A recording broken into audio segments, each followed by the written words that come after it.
think it's really wonderful that Apex are giving second chances to the elderly. It's all right. You're just worried I'm quicker than you. Hello, everyone, and welcome back to another Movie Nights movie review. It is I, Dalton Burdett, with the amazing Nick Iricchio. Nick, how are you, my friend? I am feeling fast and furious.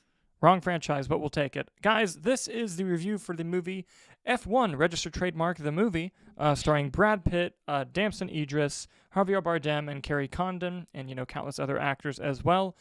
This film is about a retired race car driver coming back into Formula One to mentor a new driver. Obviously this is directed by Joseph Kosinski, who was the director of Top Gun Maverick and other films before that. Top Gun Maverick obviously being like his big breakout movie. It was nominated for Best Picture. It made a lot of money.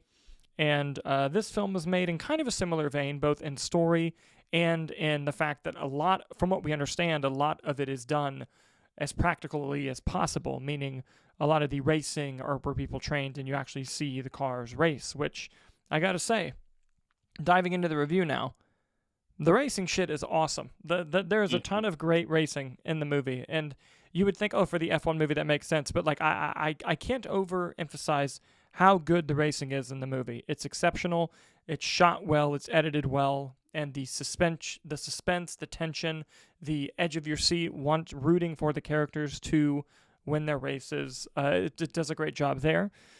For me, the story itself, while very basic and formulaic, doesn't mean it's not welcome. I like seeing the old guy and the young guy fighting over what's right and what to do, and I thought that they had good chemistry, Brad Pitt and Damson Idris. I thought that a lot of the side characters also had some depth and humanity to them as well.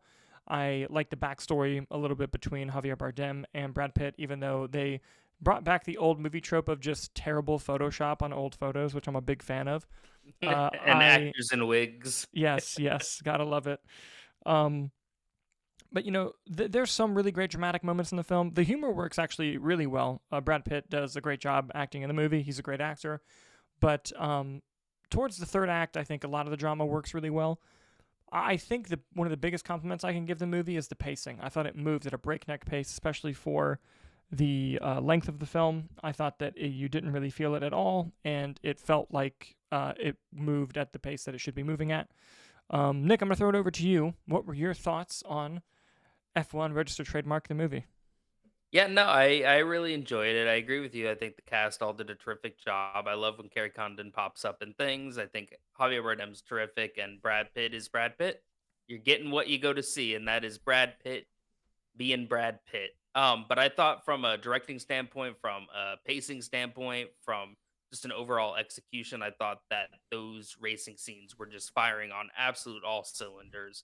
It was some of the most suspenseful scenes, some of the most engaging scenes, edge of your seat type stuff. I had a great time with it. Not that I'm shocked coming from, Joseph Kosinski, director of Top Gun Maverick, and I felt the same way watching Top Gun Maverick. This is a dudes rock hell yeah dad movie, and I'm all about it. I think in terms of negatives for the movie, it does kind of fall into a lot of the same tropes that you're kind of used to seeing in a movie like this. It didn't do anything to try to necessarily be different or subvert your expectations. It does a little bit at times, but overall, it's kind of hitting the story beats that you're expecting it to hit throughout.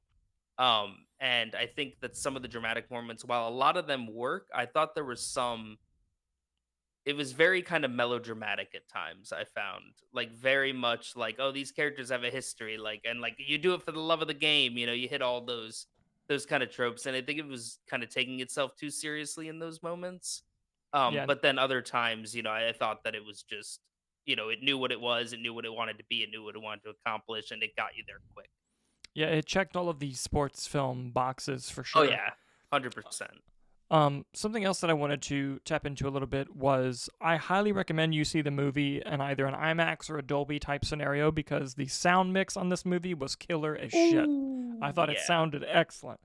And I also thought that Hans Zimmer does the score. It's not a very noticeable score, as a lot of his scores are, but when you do hear the score, it's excellent. And it's a little bit of a different pace for him, which was interesting. Dude, the needle drops in the movie are insane. There are a couple really good. Apple had money and they were going to spend it. I'll tell you that much. Oh, yes. The movie also looked very expensive. And I know that they made it during well, technically not during, but I know the movie was affected by the actor and writer strike a lot. So I'm wondering how much of that plays into the final budget of the film. That's not part of the review side. It's just my brain wandering. But I will say though, similar to Top Gun, something I'll give this movie is you can feel the effort put on the screen. Oh, yeah. Like you can feel that they wanted to make this, for the race heads, for the casual audience, but just mostly for people who like going to the movies. Like they definitely made this in mind of like, we're going to give it everything we got, and you can feel that. And that No, it's adds a theatrical experience that you need to have. I mean, the big screen, the sound, like you said, the sound design. I Mhm. feel like depending on how much of this movie is practical, I could see it sneaking in a surprise VFX nomination. Even that behind the Yeah. scenes before and after reel is gonna hit hard. Oh yeah, it's gonna hit really hard. Mhm. I honestly think there was one VFX shot in the movie that didn't work. One, like the whole movie, and I was like, oh wow. And it's literally just a scene of like a car taking off, like driving, and Yeah. that was the only VFX shot that didn't work in the movie for me. And it's towards the beginning too. Um, Going back to what you said though, I do agree with a lot of your sentiments regarding the story and the tropes of them. Sometimes it can't quite escape those story tropes, but I am happy that it didn't outright ignore a ton of side characters. It tried to dive into them as well. Like Damson Idris's character and his mother have a good relationship, and I liked seeing some of that.